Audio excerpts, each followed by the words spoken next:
Olá, seja bem-vindo. Estamos aqui com mais um programa Conversando sobre Gestão. Como você lembra, o nosso objetivo é trazer profissionais para conversar sobre assuntos que são de interesse do gestor. E o nosso assunto de hoje é um assunto bastante interessante, porque vamos falar do novo papel do gestor como gestor dos recursos humanos.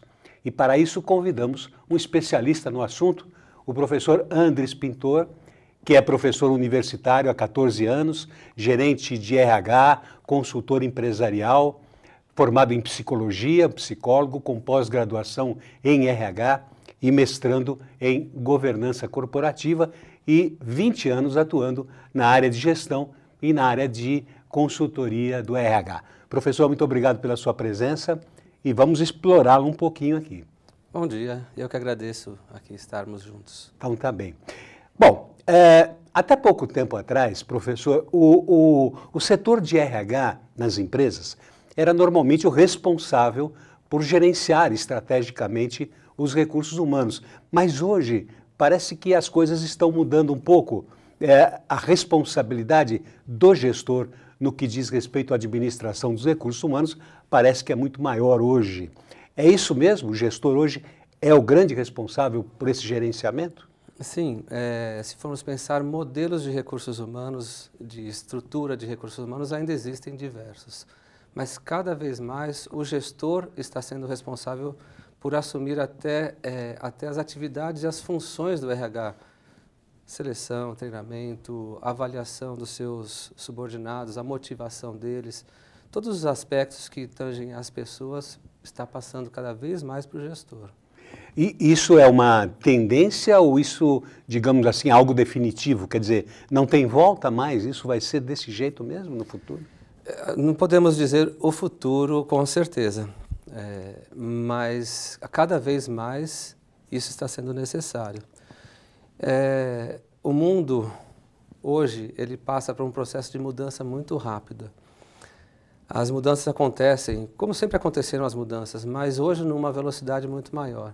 Se formos olhar as empresas, as organizações nos anos 70 até 80, eram previsíveis as ações que aconteciam dentro das organizações. Era previsto o mercado nos próximos 5, 10 anos.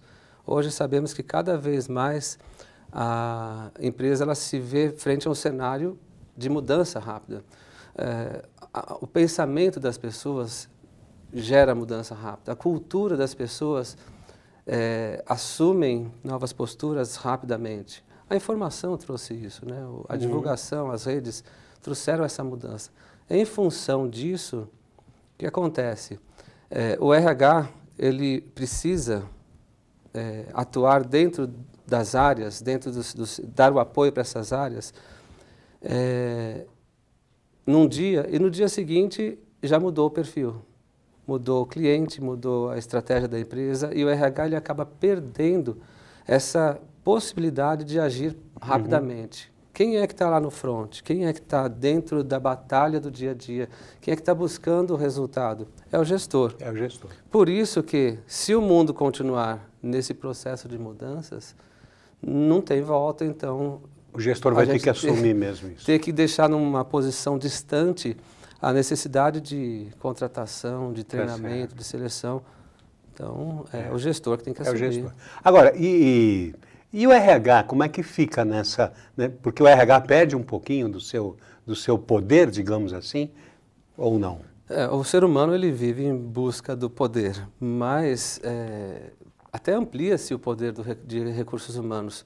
Porque existe toda a especialidade, toda a técnica que RH vem construindo com o passar dos anos, e essa construção, essa experiência, mais útil ainda pode se tornar, em função de fazer um trabalho de consultoria, dando apoio para esses líderes, de formação constante, porque não é fácil.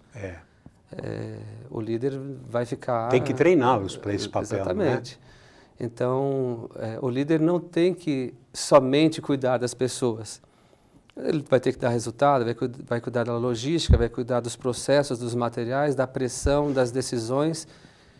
E para ele fazer as ações voltadas para as pessoas, alguém precisa ampará-los tecnicamente. RH não vai perder Se é que só vai assumir pode uma nova chamar de posição, perder, é né? uma nova posição. Uma posição de consultoria, Exatamente. né? De consultoria, Agora, de acompanhamento, de coaching. de coaching, perfeito. Agora, os gestores têm essa nova responsabilidade. Eles estão aceitando, assim, naturalmente, essa nova responsabilidade de ser os responsáveis? Porque, na verdade, o gestor sempre foi responsável por equipamento, matéria-prima, processo, né? Sempre deixou a gestão de pessoas para o RH. Eles estão aceitando isso com tranquilidade ou eles estão resistindo um pouco a esse novo papel? Sinceramente, eu vejo um discurso de aceitação muito forte. Então, todas as mídias e as leituras que a gente percebe, as revistas dos setores industriais, químicos, seja qual for, se a gente folhear, vão ter assuntos de engenharia, assuntos de logística, assuntos de marketing, mas vai ter sempre lá um percentual bastante grande sobre a necessidade de se fazer a gestão das pessoas. Então, o líder está falando que bom, nossa, eu preciso, eu vou, mas é uma questão de intenção, o que é muito importante. Só que na hora que eles vão realmente assumir o fazer, o executar com as pessoas, tem sentido um pouco de trava e de falta de preparo, talvez, ou de dificuldade. Quer dizer, hoje eles não estão, então, muito preparados ainda para essa. A empresa nunca se preocupou com isso, em prepará-los para gerenciar pessoas. A empresa se preocupa com isso já há uns 10 a 8 anos, de 8 a 10 anos para trás, ela já vem se preocupando muito com essa situação. Porque percebeu, muitas empresas já vêm fazendo isso. E as que não vêm fazendo sabem que precisam de líderes e gestores que vão impulsionar a sua equipe para os resultados. Então a preparação e a preocupação da empresa existe sim. Agora é um processo contínuo, não é algo que eu acordei, hoje eu vou fazer a gestão das pessoas de maneira diferente, hoje eu vou influenciar as pessoas de maneira diferente. Nós trazemos toda a nossa história cauterizada na nossa forma de percepção do mundo. Uhum. Sim, isso é verdade. Agora, os nossos gestores, o que nós percebemos, quando eles eram selecionados, a empresa se preocupava muito mais com a parte técnica, digamos assim, conhecimento técnico, Agora, a empresa tem que se preocupar com mais uma coisa também, se eles têm esse cacuete, digamos assim, de desenvolver pessoas, de treinar pessoas, quer dizer, de relacionamento, que não era uma preocupação muito grande antes, né? Mas que agora parece ser, não é isso? Se a gente olhar até a história de quem é que lidera pessoas, nos anos 70, quem liderava era quem tinha experiência. Bastava-se ter experiência que eu podia influenciar as pessoas, porque eu sabia mais do que elas. De 70 até 90, mais ou menos, o que trouxe como característica principal daqueles que gerenciam eram pessoas que se dedicavam ao estudo. Então, bastava fazer uma pós-graduação, você se tornava um gerente. Por quê? Você conhece mais e tem mais argumentos do que quem tem experiência. Então, gráficos novos, sistemas novos. Nos anos 2000, mais ou menos, 90 até 2000, 2005, o que se prezava era performance, ou seja, o melhor técnico colocava-se como gestor. Perdia-se um grande técnico e ganhava-se um gestor que não sabia o que estava fazendo ali. Então, melhor técnico, melhor vendedor, promovia-se ele. Quantas vezes eu não fiz consultoria para corrigir promoções erradas? Por tentativa e erro, a empresa percebeu que precisa se valorizar as pessoas que estão no front, ou seja, quem está na frente do cliente. Uhum. Então, eu preciso de alguém que conduza essas pessoas. Então, não é mais a pessoa que tem a formação, não é mais a pessoa que tem a experiência, não é mais a pessoa que tem a melhor performance.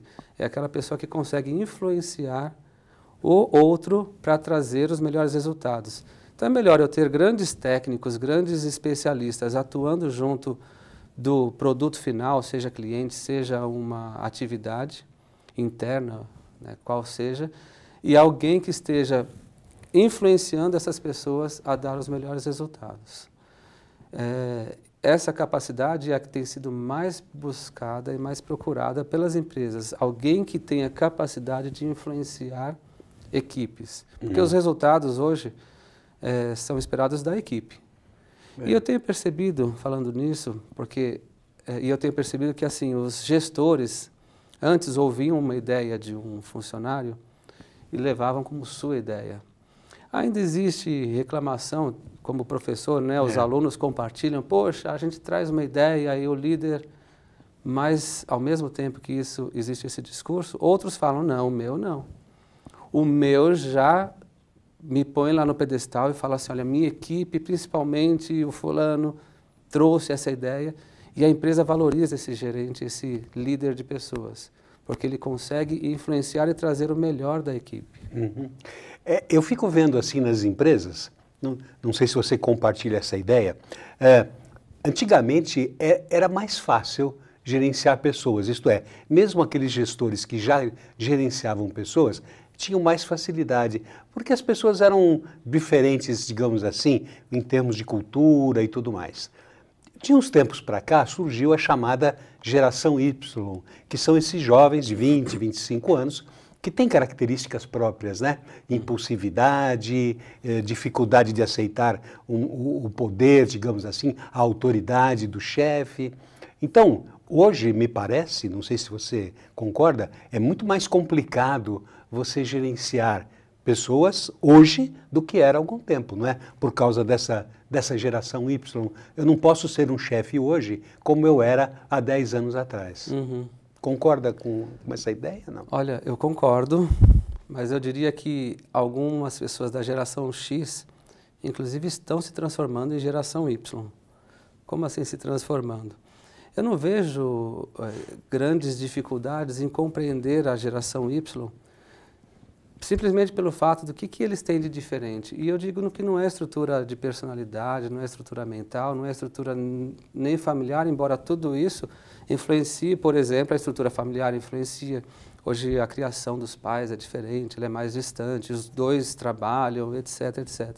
Mas fundamental é que o jovem hoje, ele já nasceu em meio a uma tecnologia que proporciona a informação imediata.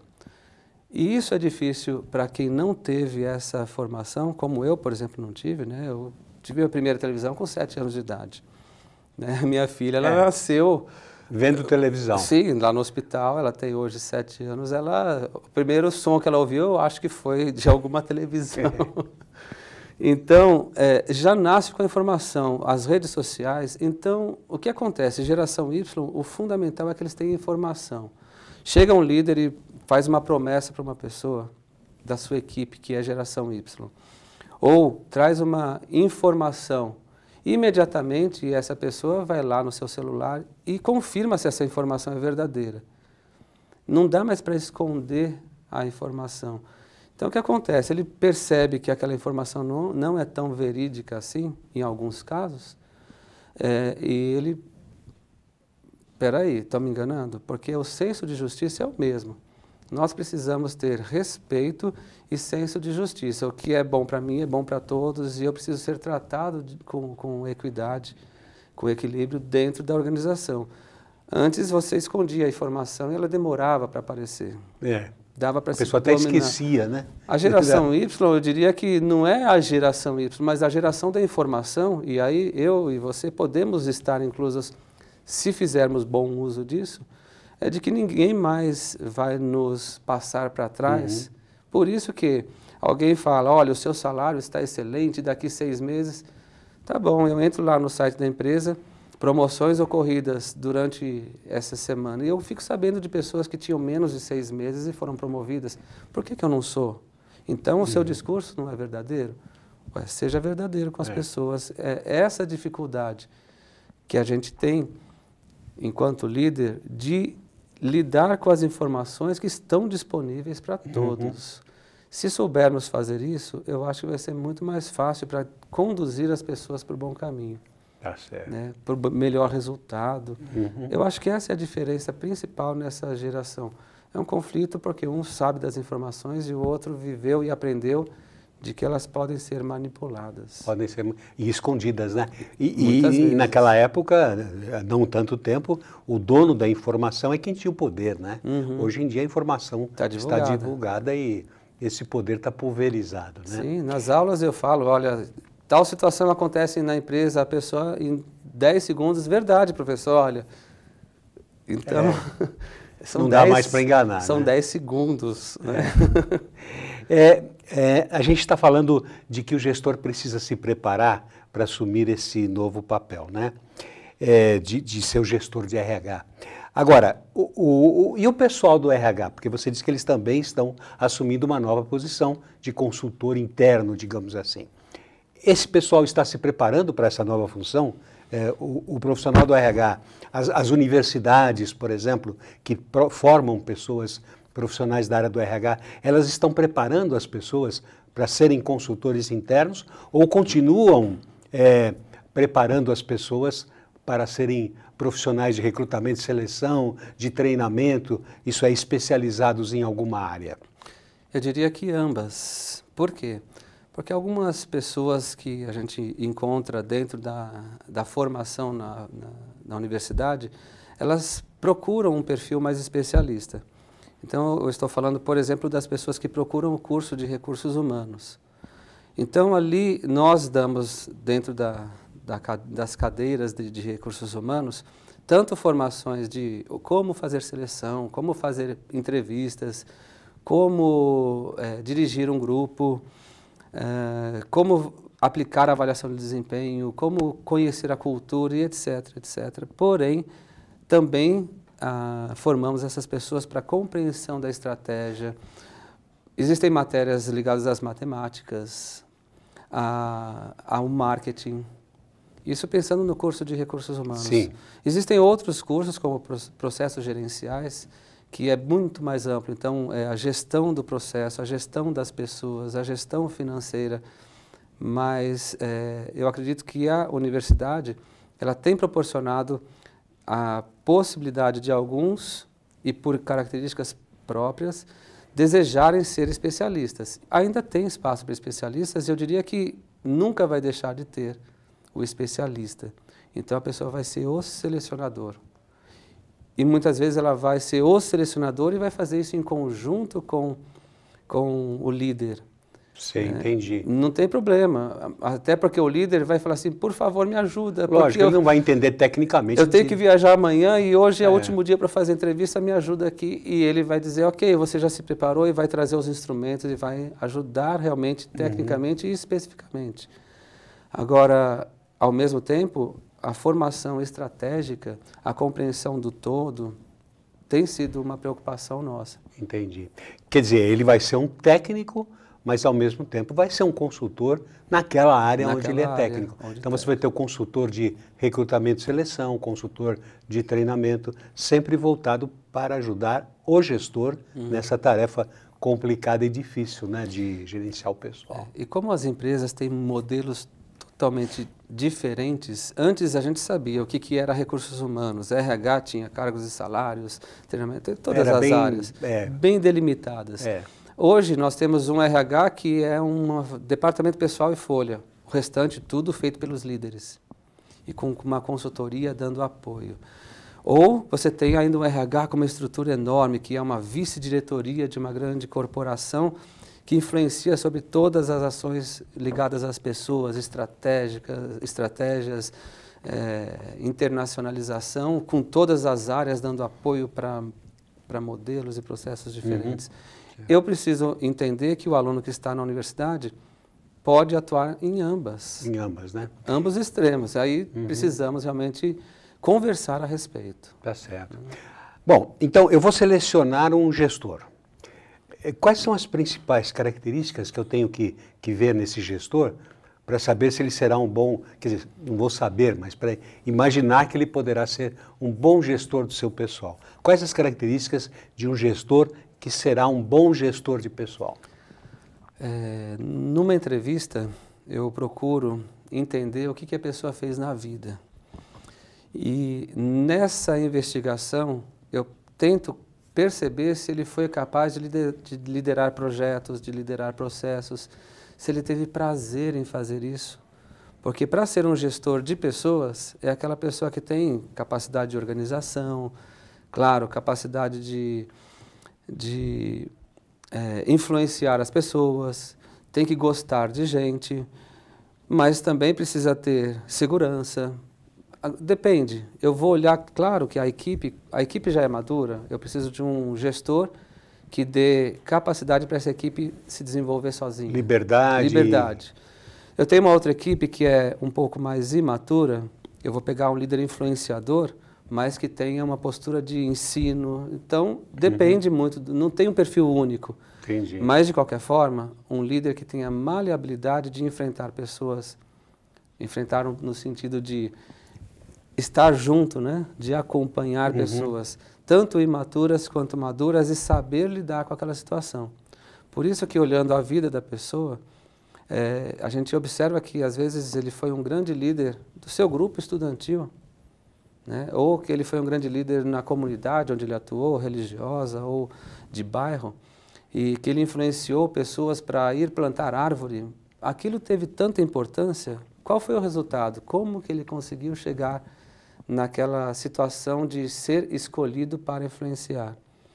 Então, são várias características, mas a capacidade de perceber o outro e de trazê-lo junto, essa é fundamental. Você sente que as empresas estão preocupadas em desenvolver esses gestores? Eu quero dizer assim, os gestores, na maioria das vezes, eram promovidos ou por antiguidade, aquele mais antigo, né? Ou então porque era um técnico. Você mesmo já falou sobre isso, que às vezes ele não se dava mal, mesmo sendo um excelente técnico. As empresas estão preocupadas em desenvolver essas pessoas, em treiná-los, em atualizá-los, ou continuam ainda deixando ao critério de cada um se virar, digamos assim? Desde os anos 80 e pouco, já não é algo mais só de um lado, que é o que a empresa fazia antes. Ela formava e ajudava as pessoas.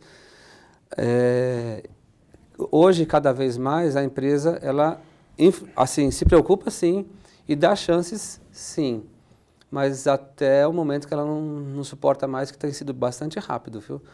Ela chega e fala assim: gestor, olha, vem cá, você está atuando dessa maneira, a gente está tendo turnover alto, a rotatividade das pessoas, as pessoas faltam, as pessoas reclamam de você quando saem daqui, precisamos corrigir. E ela tem dado ferramentas e investido significativamente em programas aí de coach, de formação de liderança, de pós-graduação, e dado a oportunidade, principalmente se o gestor ainda é uma pessoa que consegue trazer muito resultado. Entendi. Mas não tem sido com grande paciência mais, não.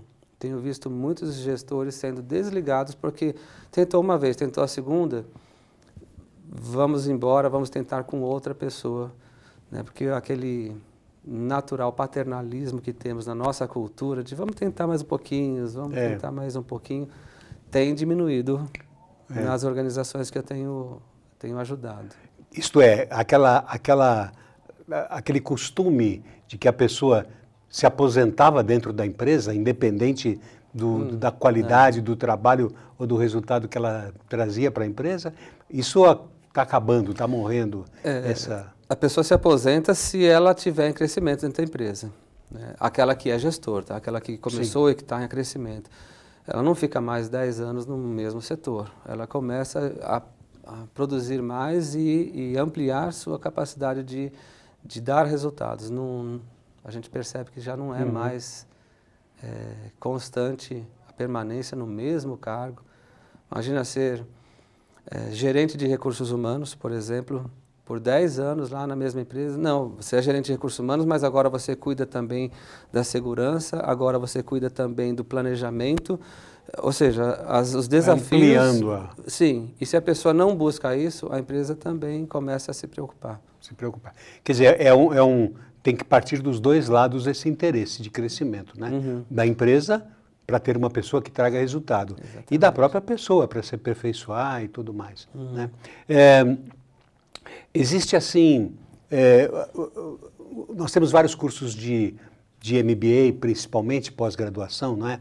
Você acha que esses cursos ajudam o gestor a ser um bom gestor de pessoal? Esses cursos trazem alguma vantagem realmente para quem participa dele? Quero dizer assim, numa seleção, por exemplo, ou numa promoção, você ter uma formação de MBA ajuda nesse momento? Eu vou dizer por que ajuda. Porque o MBA, e principalmente o MBA, mas pós-graduação, eu também acredito que seja a mesma coisa. Eu fiz o MBA. A pós-graduação que eu fiz foi em 96, o MBA já foi em 2000 e alguma coisa. E agora fazendo o mestrado, no mestrado eu não enxergo isso porque é uma outra linguagem, mas no MBA, que foi a sua pergunta, é um momento e um espaço de compartilhamento. Então, o que se aprende com a experiência de outras pessoas, e essa troca é o que enriquece muito.